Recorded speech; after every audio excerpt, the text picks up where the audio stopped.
Assalamualaikum warahmatullahi wabarakatuh. Kami mahasiswa dari jurusan Ilmu Komunikasi Hubungan Masyarakat, kelompok 7 semester 4. Video ini dibuat untuk menyelesaikan salah satu ujian tengah semester mata kuliah Teknik Lobby dan Negosiasi dengan dosen pengampu Dr. Betty Tresnawati, Esos MIKOM. Kami dari kelompok 7 terdiri dari 5 anggota kelompok yang masing-masing bekerja sama dalam memenuhi tugas dengan membuat sebuah company profile.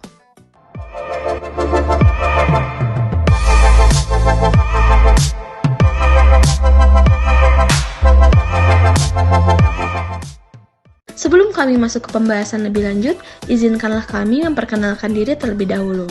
Yang pertama, saya sendiri atas nama Selvia Sakila dengan NIM 1214060-130. Selanjutnya ada Ridwan Syukur dengan NIM 1214060-113.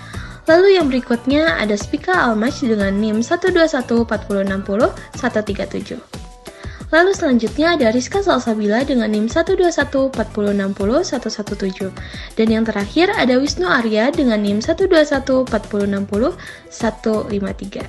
Baiklah, kami dari kelompok 7 akan mempresentasikan materi terkait produk yang kami buat, yaitu Andejot atau bisa disebut sepatu buta. PT Metetek Nusantara merupakan perusahaan yang dibentuk pada tanggal 15 April 2021. Dikarenakan sekitar 1% penduduk di Indonesia atau sekitar 3,5 juta penduduk di Indonesia mengidap kebutaan. Oleh karena itu, PT Metetek Nusantara merancang sebuah produk sepatu yang diharapkan dapat membantu para penyandang tunanetra sehingga membuat para penyandang tunanetra menjadi lebih produktif dan lebih termotivasi untuk menjalankan hidup ke depannya. Selanjutnya ada filosofi dan makna. Smart Shoes yang kami produksi ini diberi nama Andejote atau Anjot, itu berasal dari bahasa Hindi yang artinya sepatu buta. Kenapa diambil dari bahasa Hindi? Itu karena India merupakan negara dengan penderita tunanetra terbanyak di dunia. Alasan kami membuat sepatu Anjot dikarenakan negara Indonesia merupakan negara dengan penderita tunanetra terbanyak ketiga setelah India dan Cina. Manusia dengan keterbatasan atau tunanetra tetap harus mendapatkan hak hidup normal, tidak dibatasi kehidupannya.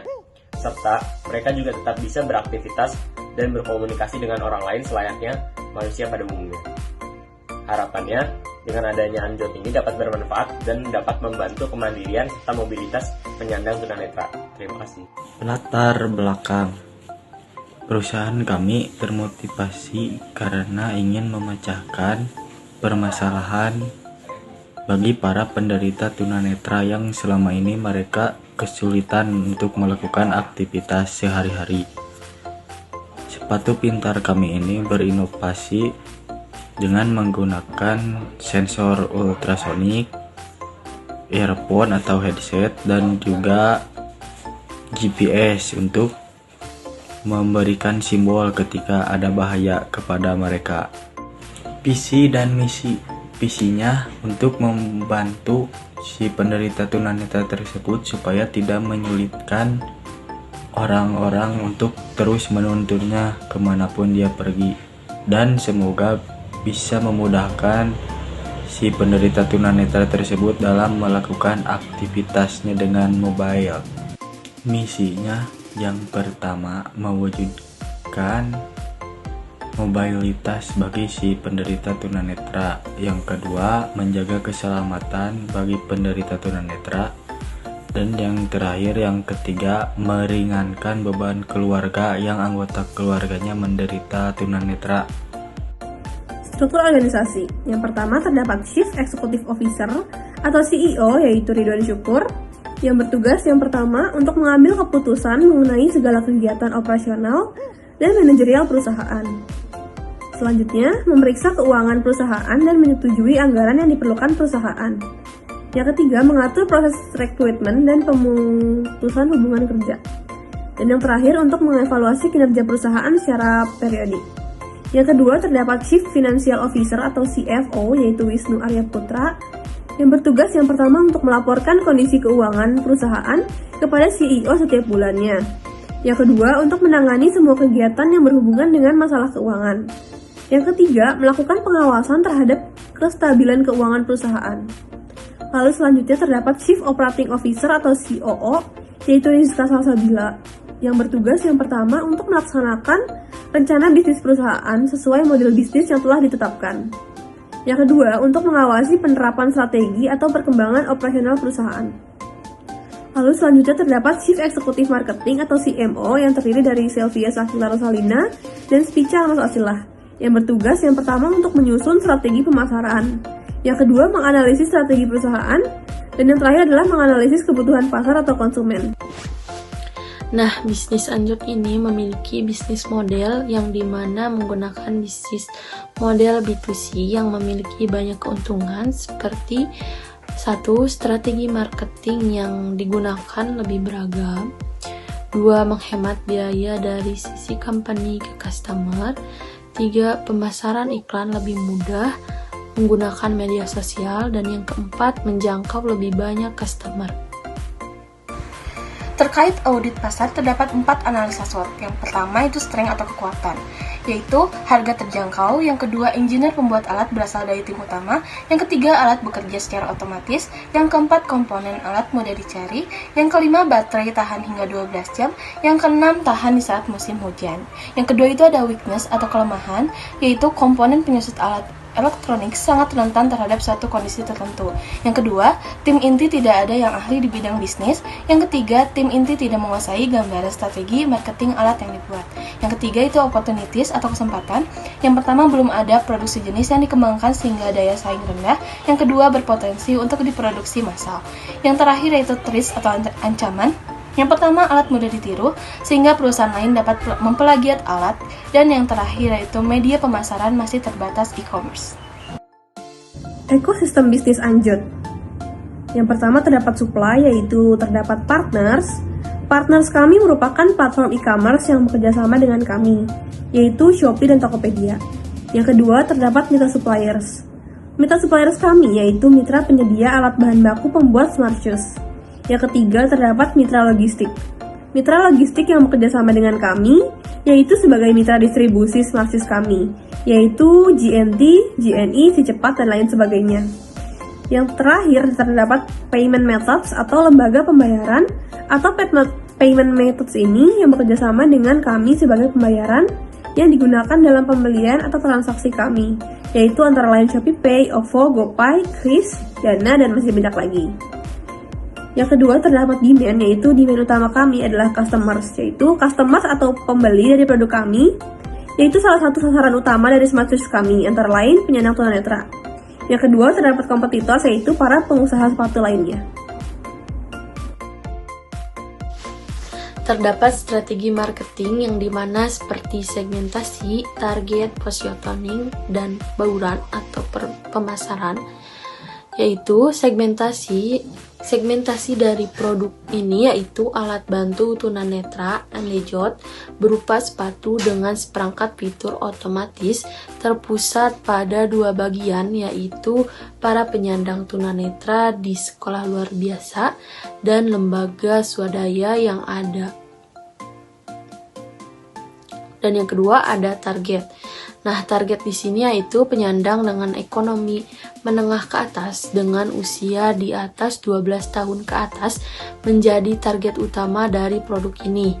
Usia menginjak remaja hingga ke usia produktif tentu cenderung memiliki kecenderungan untuk hidup lebih mandiri, melakukan suatu hal maupun berpindah dari suatu tempat ke tempat lain sendiri. Nah, produk ini diharapkan mampu menjawab kebutuhan para penyandang tunanetra di usia remaja hingga usia produktif. Dan yang ketiga ada positioning. Anjot menyediakan produk alat bantu yang bersahabat bagi para penyandang tunanetra. Produk yang pintar dan bersahabat dengan kondisi fasilitas umum menjadi fokus pelayanan kami. Dengan komunikasi intens dengan pengguna, fitur dapat diperbarui dengan pengembangan produk setiap periodenya. Dan yang keempat ada bauran dan pemasaran. Dengan fitur yang dimiliki oleh Anjot, para penyandang tunanetra dapat digunakan baik di kala panas maupun hujan, karena kemampuan tahan air yang dimiliki oleh Anjot ini menjadi fitur khas dari produksi ini. Selanjutnya ada neraca dari PT Metatex Nusantara. Sebelah kiri ada aset atau pengeluaran, sebelah kanan ada liabilitas atau sumber dana. Aset itu terbagi menjadi dua, ada aset lancar dan aset tetap. Aset lancar itu bisa disebut juga likuiditas atau liquidity. Itu aset yang mudah dicairkan secara cepat. Di PT Metatex Nusantara sendiri aset lancarnya ada kas sebesar 100 miliar, bank 800 miliar, persediaan 500 miliar, piutang usaha 150 miliar. Dan aset tetap itu tanah dan bangunan sebesar 350 miliar, mesin dan peralatan 400 miliar, perlengkapan kantor 1,1 triliun, kendaraan 150 miliar, dan lain-lain 50 miliar. Sebelah kanan ada liabilitas, sumber dana, ada liabilitas dan modal terbagi menjadi dua di liabilitas itu. Ada hutang lunas 350 miliar, hutang bank 500 miliar, di modal ada modal 1,3 triliun, laba jalan 500 miliar, dan total pasifa sebelah kanan 2,65 triliun, total aktivita 2,65 triliun. Jadi dari neraca Metatex Nusantara seimbang ya. Terima kasih. Nah, berikut yaitu prototipe dari produk Anjot ini, yaitu ada sensor 1, sensor 2, dan sensor 3, dan berikut juga ada sistem alatnya dan power supply-nya. Nah, berikut terkait penjelasan prototipe produk Anjot ini. Yang pertama itu ada sensor 1, yaitu ketika terdapat suatu objek di hadapan SmartSUS ini, maka sensor akan memberikan sinyal yang menjadi inputan untuk microcontroller. Dan sensor kedua, jika microcontroller sudah mendapat inputan, maka langsung diteruskan ke voice record. Dan sensor ketiga ini, voice record akan memberikan suatu informasi tentang keberadaan objek yang tertangkap oleh sensor ping. Nah, suara inilah yang diteruskan ke earbud melalui Bluetooth yang terpasang di sepatu dan earbud. Dan tujuannya dibuatnya SmartSUS ini sebagai solusi untuk memudahkan penyandang tunanetra mengetahui objek yang berada di depannya dengan hanya menggunakan sepatu layaknya orang normal. Dan dengan adanya SmartSUS ini, maka permasalahan yang sering dirasakan oleh penyandang tunanetra dapat diminimalisir dan penyandang tunanetra pun dapat lebih leluasa dan bebas dalam beraktivitas sehari-hari. Tentunya dalam menjalankan suatu bisnis harus dilakukan evaluasi secara berkala untuk memaksimalkan produk tersebut. Seperti dalam produk Anjot, terdapat beberapa evaluasi seperti aspek penjualan, aspek market, dan aspek finansial. Nah, aspek penjualan di sini yaitu Anjot akan terus memaksimalkan penjualannya agar tetap stabil dan terus berkembang. Nah, aspek market yaitu Anjot akan memasarkan produknya di berbagai platform seperti Shopee, TikTok, dan lainnya. Aspek finansial yaitu Anjot akan terus meninjau dan mengembangkan keuangan yang terdapat dalam laporan agar tetap stabil.